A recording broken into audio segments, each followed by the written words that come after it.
Yes, on Mike's cool. Oh, so many mics. Okay, cool. Thank you so much, everyone, for being here in Sydney to stand up for nuclear. Great to be here close to Sydney Cove, known since time immemorial as Warrane on Gadigal country, and I pay my respects to Gadigal elders. We're here today outside the hearing that's being held by the House of Reps Select Committee on Nuclear Energy, which is today speaking with nuclear experts, including Helen Cook, the Australian lawyer who literally wrote the book on nuclear law, Associate Professor Eddie Obard, an expert in nuclear materials engineering and Director of the Nuclear Innovation Centre at UNSW, and Robert Parker, an engineer who has spent a lifetime delivering low-carbon energy projects, holds a Master of Nuclear Science and founded the advocacy group Nuclear for Climate Australia. These are some of the people giving expert evidence to the parliamentary inquiry into nuclear energy today at 60 Margaret Street. My name's Andrea Leong and I'm the President of WePlanet Australia. I'm an environmentalist and I'm a humanist. That means I want the best for people while looking after our climate and looking after our ecosystems. That means continuing to provide access to reliable energy, which we all enjoy, and choosing energy technologies that have lower environmental impact wherever possible, And that means not artificially restricting our clean energy options. And that means lifting Australia's outdated ban on nuclear energy. Australians deserve to be able to consider all forms of clean energy, and nuclear technology is the cleanest energy technology that we have. It has the lowest greenhouse gas emissions throughout its life cycle, according to the United Nations Economic Committee for Europe, but more or less the same as wind, little less than solar, and vastly less than any fossil fuels. Nuclear energy protects ecosystems and therefore protects biodiversity because nuclear needs the least mining of all available energy technologies. Again, just about the same, maybe a little less than wind and solar, much less than any fossil fuels. Nuclear power plants are incredibly compact, producing a gigawatt of power on a few square kilometres of industrialised land, avoiding the need to cut down a single tree and avoiding the need to figure out how to integrate energy infrastructure like turbines, panels and transmission lines with farmland, which is a difficulty that we're having around the country at the moment. With its low emissions and its small footprint, nuclear energy is the most environmentally friendly source of energy available to us, and Australians deserve to be able to consider that. We need all the clean energy that we can get because Australia is committed to electrifying everything and to decarbonising electricity. And WePlanet Australia supports this aim wholeheartedly, but we recognise that this is a momentous task. This means producing 2 or 3 times as much electricity as we do now, and all that electricity must be sustainable, and that's not even touching our exports, which represent 3 times more greenhouse gas emissions than the energy that we use onshore. There's no blueprint for doing this, for decarbonising an industrialised grid anywhere in the world. Trying to be the first in the world to do this, to run an industrialised country on wind and solar, is just so risky if we really care about the goal of decarbonisation. This requirement for huge amounts of clean energy is why it's not a fight. It's not a fight between renewables and nuclear. It is renewables plus nuclear versus fossil fuels, providing an alternative to burning fossil fuels.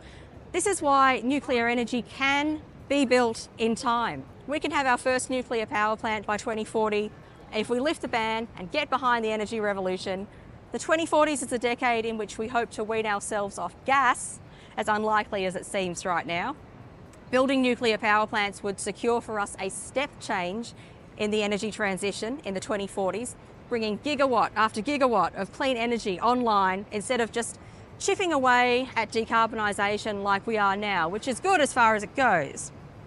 This is well on time. The future does not end in 2040. The future does not end in 2050. The future doesn't end in 2100. We need clean, sustainable energy and electricity for the rest of humanity's long future. Why do we need to do all of this though? Can't we just adjust, live with a little less?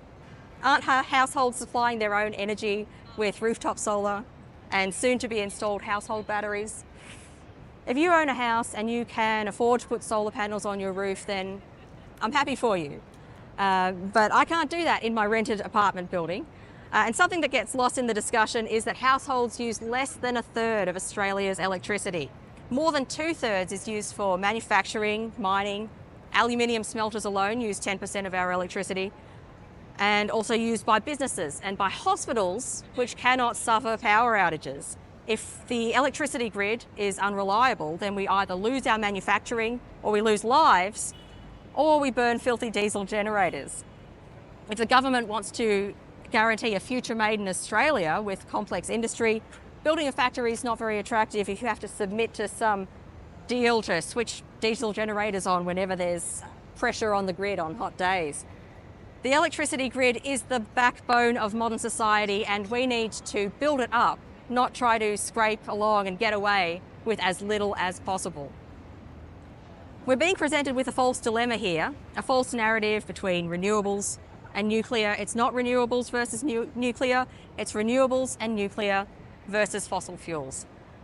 And the very next step that we can take towards deep decarbonisation and phasing out fossil fuels is very simple: lift the ban on nuclear energy. It can be done with a stroke of a pen. The decision will be made easier or harder by the actions of the committee today and during the rest of the inquiry. In a time of climate change and precarious energy supply, Australians deserve to have all clean energy options on the table, and that means lifting the ban on nuclear energy. Now I'd like to introduce, thanks.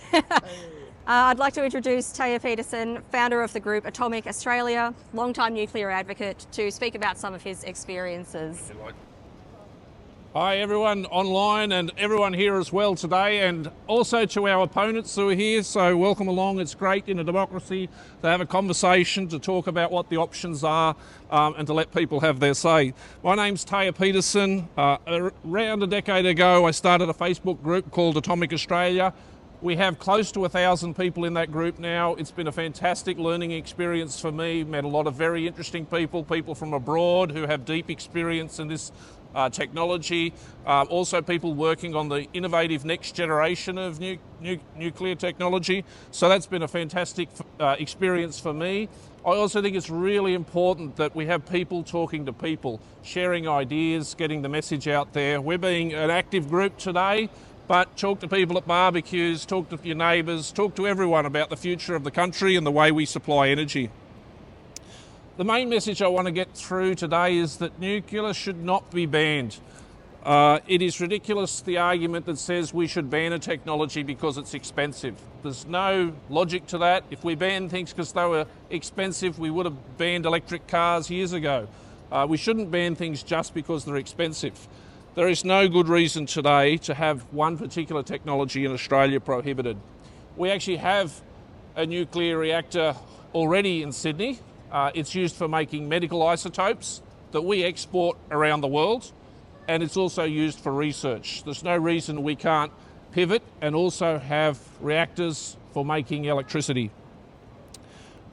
Just in terms of how people talk to each other about this technology, one thing that I noticed years ago is that nuclear technology is often compared to perfection. So people call out certain things they are fearful of or scared about this technology. What I would encourage everybody to do is, if you are worried about the safety of fission technology, of reactors, then have a look at the data and compare it to the alternatives. There are risks inherent in everything. The most deadly power plant accident in history was in China, and it was a hydroelectric dam that failed, killing nearly 250,000 people. We don't hear people talk about renewable energy being deadly, but that is, on the data and on the facts, the most deadly experience in history. So my point is, compare things. Make sure you understand both sides of each issue. Don't compare a technology to perfection, compare it to the alternatives. I call this comparative analysis. Compare one thing to another. And that goes across the board. We're currently seeing it in the cost aspect of the debate today, and that is healthy, and that's good. It should also occur in the safety aspect, in the waste management. Andrea mentioned the land usage issue for energy. Nuclear energy has a very low footprint in terms of the land that it uses.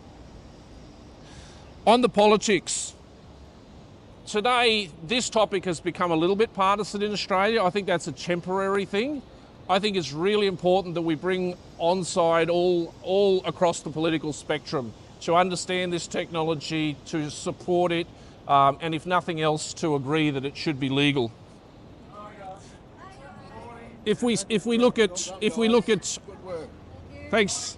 If we look at other countries and the politics in other countries, we just had an election in the UK where it was the Labor Party in UK saying we need to do more to put nuclear energy forward.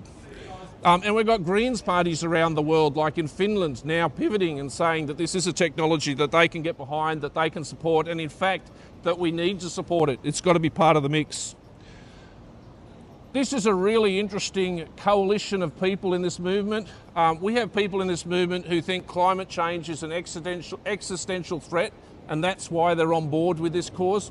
We have others who think climate change is a complete hoax, and they don't agree with it at all, but they accept that we need energy security. So this is an issue that can unite people with very divided views, and they can come together on it. So I think that's a really fantastic thing to see, that people can put aside differences and work on something positive. Nuclear energy is the cleanest way to make electricity. It has an exceedingly low CO2 emissions. It is lower than wind and solar. You can look up this data in IPCC reports. It's not hidden, it's out there. People don't necessarily talk about it all the time, but they should. I'll just end by saying I think the future's bright. We're going through some political arguments in the country at the moment. That's democracy, that's natural. I think we're on a trajectory. We will get past this. We will put forward new technologies. We will build out our grid. We will overcome our problems. So I'd just like to end on a positive note and thank the people who are here today supporting us, supporting this issue and supporting the conversation, because I think the conversation is critically important. So thank you.